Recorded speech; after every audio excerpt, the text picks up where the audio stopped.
So, summer is right around the corner, and that means I am back for another season of the summer box office predictions. This time, however, some things have changed, so before I get started with May's predictions, let me lay down the ground rules. First, there will not be one big 30-minute video of me going through all the predictions for the summer. I'm going to split them up month by month. This one is for April because of one movie, /May, one for June, one for July, and one for August. I've also switched up the ratings for my predictions. Now, domestically, if I'm within plus or minus 20 million, I get an A, plus or minus 30 million, B, plus or minus 35 million, C, plus or minus 40 million, D, and plus or minus 45 million, F. For worldwide, if it's plus or minus 25 million, A, plus or minus 40 million, B, plus or minus 55 million, C, plus or minus 65 million, D, and plus or minus 75 million, F. So, since this is the first video, I will be talking about my predictions for May with one movie at the end of April because it's obviously so big and it was originally scheduled for May. So, kicking off the summer movie season early is Avengers Infinity War. This is a movie that is a culmination of the past 10 years for Marvel Studios and what they have done so far. I say that because this is not at all the end. Hell, Avengers 4 is coming out this time next year, and that might factor into the box office predictions for Infinity War. So it is opening this weekend. It has been reported that Avengers is breaking all kind of pre-box office sales, with the closest hard number being around $50 million in tickets from last week. And this is also without theaters adding more screens yet, because usually when they finish the coming week schedule by Tuesday or Wednesday, at least they do by me, that means by now they could be adding more screens. We're looking at least a $220 and $230 million opening weekend, minimum, and it could possibly also break the record set by The Force Awakens. If it gets to around $250 million, it will. However, the legs on the movie after opening weekend is how is it received by the audience, not the critics, the audience. We could be looking at a Last Jedi scenario. The critics loved The Last Jedi. Audience was mixed, and it did hurt it a bit. So, the reason I said Avengers 4 also would affect this is before they changed the name, this was Infinity War Part 1, and next year would be Part 2. They then said Avengers 4 will have a different title, and that they are more or less their own movies, but they are connected. How connected, we don't know.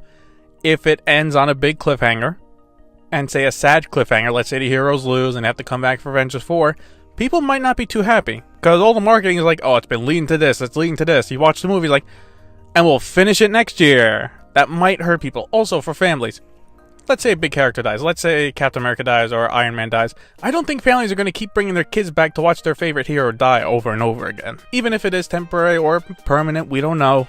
So, the tone of the movie and how the movie ends will definitely affect this. However, I do think it will break a lot of records and it will make most of what it's expected of it to make. My final prediction will be around $680 million domestic and $1.73 billion worldwide. If this does happen, this would take into account that it would be the fourth highest grossing movie domestically all time and worldwide. Next up is Life of the Party, the first Melissa McCarthy movie in almost 2 years, coming out in May 11th. I feel this one will be heavily dependent, though, unlike Avengers, on reviews, as it can have a few things going for it if it's reviewed well. First off, it's that Melissa McCarthy movies do around $60 to $100 million on average when she is the main star, and can do more if it's an ensemble cast. Spy and Ghostbusters did plus $100 million. Also, coming out now 2 weeks after Infinity War means some people will be looking forward to watch something else. Because at that point, you might love Avengers, but, you might want to see something new. This could be good counter programming. Other examples being against the big movie. Daddy's Home was good counter programming for Force Awakens. Jumanji was fantastic counter programming against The Last Jedi. This could have a decent boost to sales just being it's not Avengers and it's something new. So assuming it does get decent reviews, my prediction for Life of the Party will be around $70 million domestic and $110 million worldwide. For some reason, her movies do not do that well internationally, so I am taking that into account. The next big blockbuster of the summer, after Life of the Party, is now Deadpool 2. The Merc with a Mouth will have a bit of a hard time compared to his first movie this year, however, as he has a lot more competition. So far, the advertising and the trailers have been received very well, people are loving it, and pre-sales have also been doing pretty good now. So expected to have an opening weekend around the first one of $120, $130 million After that, however, it still has to deal with leftover of Infinity War, and Solo does come out the following weekend for Memorial Day. It's also rated R, which doesn't really affect it considering the last one was rated R and made almost $350 million domestic. So it wouldn't really matter that much. The main thing is, can it survive against Han Solo, Avengers, and if it gets good reviews, are people going to come back and watch it? My prediction for Deadpool 2 is 305 domestic and 745 million worldwide. Basically, it will do great. It will do a little bit less than the first one domestically, but about the same worldwide with the international sales picking up. The last movie for the month of May is the latest Star Wars spin-off story, Solo. Now you might think, oh, well, it's Star Wars and it's going to print money, and you're probably right, it is. But this one is not a slam dunk. Solo has faced a troubled production, including getting rid of the pair of directors that made 21 and 22 Jump Street mid-production and brought in Ron Howard to reshoot a lot of the scenes they filmed. Also, it's a movie that, up until the trailers, people weren't really asking for, and the last Star Wars movie they saw, The Last Jedi, left a very mixed reception. So everyone's not going into this like, oh great, more Star Wars. It's like, will it be good? If it's good, how good? That will factor into it a little bit.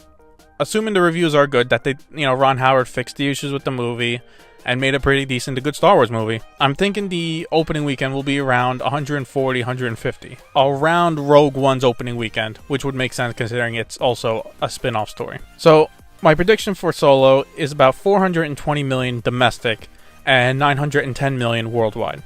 So that is it for my predictions for May. Over the next few weeks, I'll be posting my weekly updates of the box office to my Instagram, and toward the end of May, I will release the prediction video for June. Some of the movies included there will be Ocean's 8, The Incredibles 2, Jurassic World, and Sicario. Thank you for watching.